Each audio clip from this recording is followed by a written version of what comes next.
Hi, Prerana. Welcome to NexWeb podcast. Hi, Srishti. Thank you so much for having me. I am Prerana Malla. I'm also known as Kaka, though. I am a PTA coach based in Melbourne, and I specialized in one-to-one PTA guidance, basically personalized classes. But Okay. yeah, in general sense, I think I'm just a humanitarian who loves learning and also helping others do the same. Prerana, what motivated you to become a PT tutor?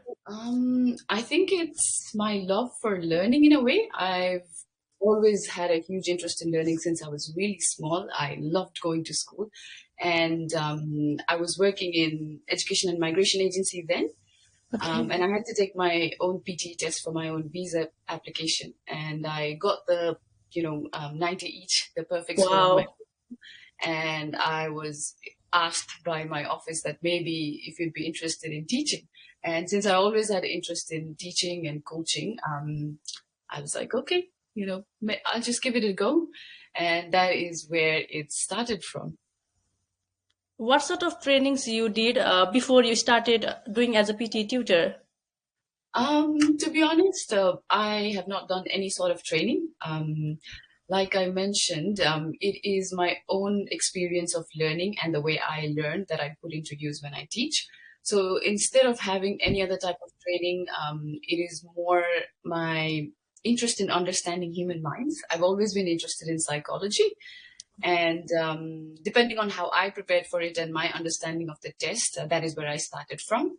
And so far, it's going great. My very first student that I taught, she got 90 each on her first go, and that was her first attempt at PT as well. So that's how my journey started. Yeah, and teaching is something that honestly comes naturally to me. I think, again, it also comes from my love for learning. So, yeah, in terms of certification, there's no certification, but in terms of results, the results. Have you faced any challenges while teaching PT to students, and how do you overcome those challenges? Yes, of course, there's a lot of challenges, especially because I just do one-to-one PT, so every student is unique. So my strategies, my techniques, they differ with the student as well. So I basically have to assess their learning style, what are the errors they're prone to making. So I do very in-depth assessment, which is quite challenging if the student is not honest with me. The other challenge is, especially when students have already taken classes in multiple other agencies, it is really hard for them to change their habits and trust a new method. A lot of students they've completely lost their confidence. So it is not just, the PT side, but I also have to do a lot of work to change their mindset to build up their confidence, which is another challenging part of it rather than the PT techniques.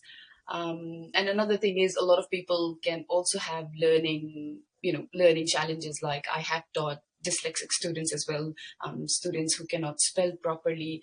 So, the challenges are as unique as my students are. But yeah, it gives me the opportunity to grow and learn as a teacher as well. And I love when it's challenging, actually. There are some students who learn PT through home, like they learn by themselves, and they give PT exam and they fail and they go come to PT center. Taking a test with self preparation and failing is quite common, and it's reasonable as well. Especially when you don't understand the test. Obviously, there are high chances that you might not get your target score. There are some students who will get it. It also depends on their personal skill level as well. But more than that, I have most of my students are actually students who have taken classes at multiple other agencies and failed, taking classes from their homes, going face to face as well. So far, the highest record is I've taught a student who took the test 30 times Wow. and taken classes with 9 different institutions. How was the student confident? Like, I think he was feeling low, completely low. Yeah, completely low. The student was actually asking me if, they should try it again or should they just give up. So it really takes a mental toll on them. We all know how expensive it is and how much effort it takes. And student life is busy. So yeah, it's not just, a PT test, but it's impacting their overall life. And, it completely demolishes their confidence as well. which is kind of sad to see as well, because it is the easiest English test out there, to be honest, given you get the right guidance. So that's why I think working smart, doing your research, and trying to find out what is best for you and making the best decision for yourself, rather than the decision that everyone else is making. That's very important when students are preparing and trying to choose, which tutor or which agency should I pick. What are the techniques you follow in your students to build their confidence when they are feeling too low? They're not exactly these techniques. I can't really list them out, to be honest. It all depends on how the student is. So I try to the very first thing that I do is, whenever I get an inquiry, I call them up. I talk to them for 15-20 minutes at least before recommending like what type of classes might suit them. I take into account their experience, their scores so far, how did they feel during the classes, what happened in their previous class, and based on that, trying to understand them, maybe how much they scored in their year 10 as well, their year 12 as well.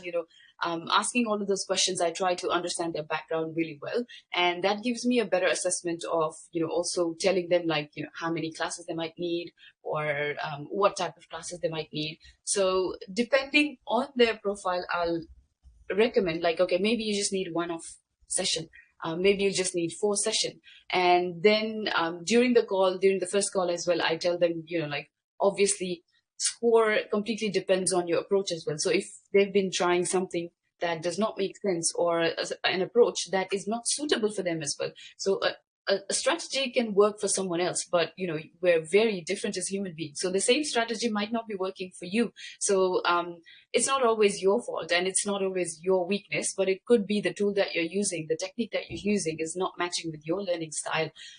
So it all starts from there. In the class, I look at what they're doing. I'm consistently giving them feedback in each and everything. Little things like, you're taking a breath here. You're supposed to be taking a breath here. So it's very detailed. And I give them specific reasons why their scores are low, which helps them see, like, okay, yes, I have been doing these mistakes, and that is why I'm not getting the scores. That kind of builds confidence, because now they know, like, okay, I've been doing these things wrong, so it is normal that why would I get the score? So pinpointing those weaknesses gives them a clear vision what they're doing wrong, and kind of like shows them, like, okay, it's pretty clear that I've been doing the wrong thing. So it's not really reasonable for me to bash myself, thinking like, I'm not getting my scores, because obviously I can see that I was not doing the right method.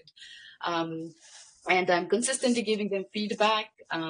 Even after the classes, they can message me anytime. Basically, it's just cheering for them, and helping them see their own strengths as well. What is the most difficult part in PT faced by students and they do mistake on that part? What should be focused? Rather than specific section, I think when it comes to section, I would say reading section is the one that's a little bit difficult in comparison, because that is where comprehension comes into play, and that is where you don't really have tricks. So that's why a lot of people find reading section, the fill in the blanks, quite confusing. But apart from that, I think the challenging thing is for students to let go of their past habits that they have learned, that they have been taught in different places, and also like getting tips and tricks from their friends. And like I've been mentioning over and over again, a lot of the times it's not them, but it's the method that they've been using, blindly thinking like, okay, this method worked for my friend. She got like 90 using the same thing, and they're trying to do the same thing, but you're not your friend. So, there are a lot of adjustments you might have to make. So a lot of students are very hesitant to change that, which becomes a huge issue. I think, section wise, if you're clear on what we're supposed to do, you'll be fine. But it is when they blindly start copying other strategies just because it worked for them, that is when things start going really wrong.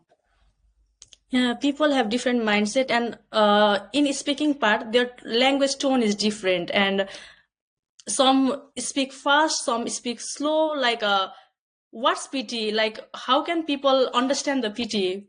Well, if you ask me what's PT, PT is honestly the easiest English test out there. We've got TOEFL, we've got IELTS, we've got OET, but PT is absolutely the easiest one out there, regardless of what your skill level is and what you're comfortable with.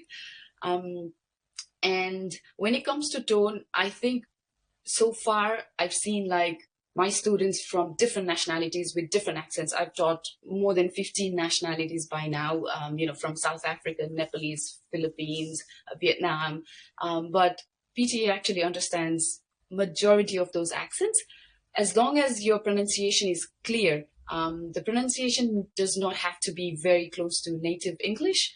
Even if it's, let's say South Asian style of pronunciation, even if it's Nepalese style of pronunciation, um, unless you're making very fundamental errors in pronunciation, it will understand your accent. So a lot of people actually think it might be their pronunciation, it might be their accent that's the issue. It's not. It's always the fluency. 99.99% of the times, it's the fluency. And again, like you said, it's something to do with the speed that they're speaking at as well, and not just the speed. It's about how they're linking their words. A lot of students, they have this misconception that need to speak really fast to be fluent, which is a huge myth. And honestly, more than 50% of the students that come to me after studying with a lot of other agencies, I have to give them the feedback that it is because you were speaking too fast that you did not get your scores. So calm down and slow down your pace. So yeah, like I said, it's different. For some students, it's because they're doing it too slow. For some, it's because they're doing it too fast. We just need to be in an average range of speed. That's the main thing.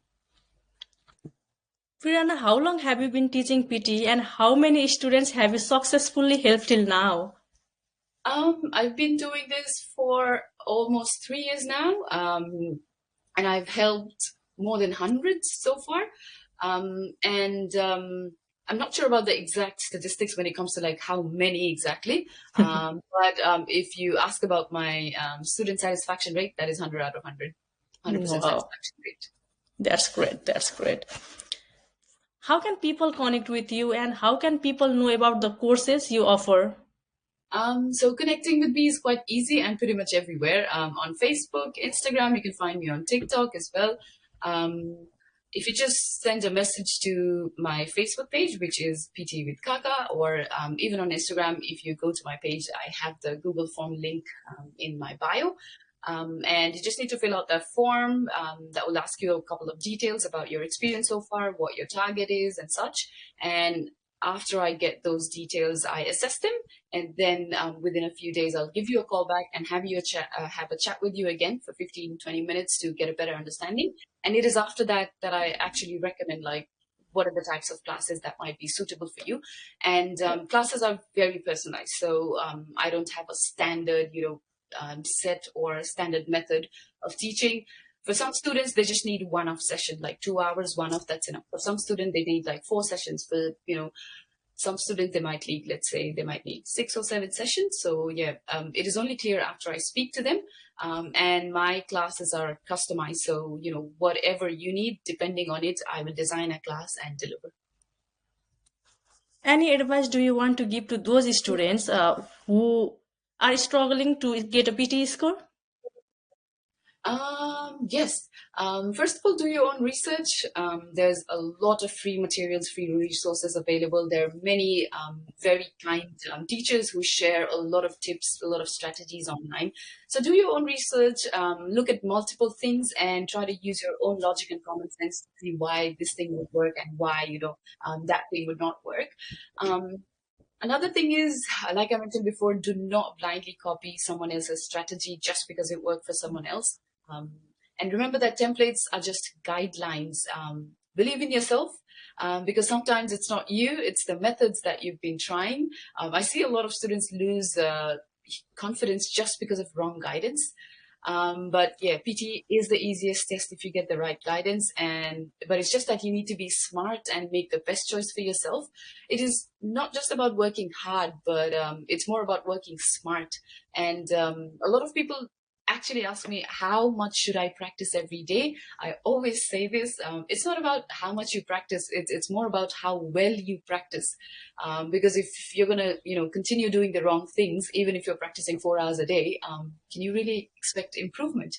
So when you're practicing, make sure you're aware of what you're doing, analyze your answers, understand yourself the most, look at your mistakes and learn from them, and work on creating methods, creating tools that will help you reduce those errors. So it's more about understanding the test and at the same time understanding yourself as well. It's two-way thing, I guess. Any advice you want to give to those students before the PT exam, like just 2 hours before the PT exam? What should they do? Okay. Just 2 hours before the PT exam, don't stress, relax. Just relax. Make sure you look at your timing, get to the test center on time. I've had a lot of students who've actually missed their test, and they go to the center, but it takes them, they go to the address, but it takes them like 15 minutes to find that center. So, so make sure you reach there on time. Drink enough water. Do not stress because it is just a simple test. And if you're not relaxed, you're not going to do as well as you could have done if you were calm and relaxed. So relaxation is another key. Do not overthink. Don't stress yourself out for the test.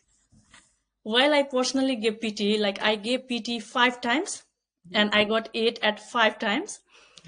The most problem for me was the mic testing. I used to get too much nervous while I was testing the mic, and I always used to feel that the mic I am testing is not good. That happened to me. What suggestion you want to give to those students who are facing those problems? When it comes to mic, try not to put it way too closer to your mouth. The closer it is, the worse it is, because it is going to pick up your breathing noises if it's very close to your nose and mouth. So if you're speaking very close to the microphone, it is going to pick up popping noises when we pronounce consonants like T, P, letters like that. So the way it is, the better. Try to keep it towards your chin, at least 2 finger distance, as we know it's quite popular. Do your own testing. Don't just say mic check 1, 2, 3. Just speak a couple of sentences. Introduce yourself, talk to yourself, and listen to it. And listen to it until you're confident about it. You need to be able to understand what you're saying. And if you think you're not 100% sure what's going on with my mic, just raise your hand out and call the invigilators there and ask them to confirm it for you. They'll be ready to help. And do not stress. Just make sure you're understanding whatever you're saying. Thank you, Prerana. It was so great talking with you. Thank you so much for your time. Thank you so much, Srishti. I really appreciate the opportunity, and it was lovely chatting to you. Thank you. Thank you.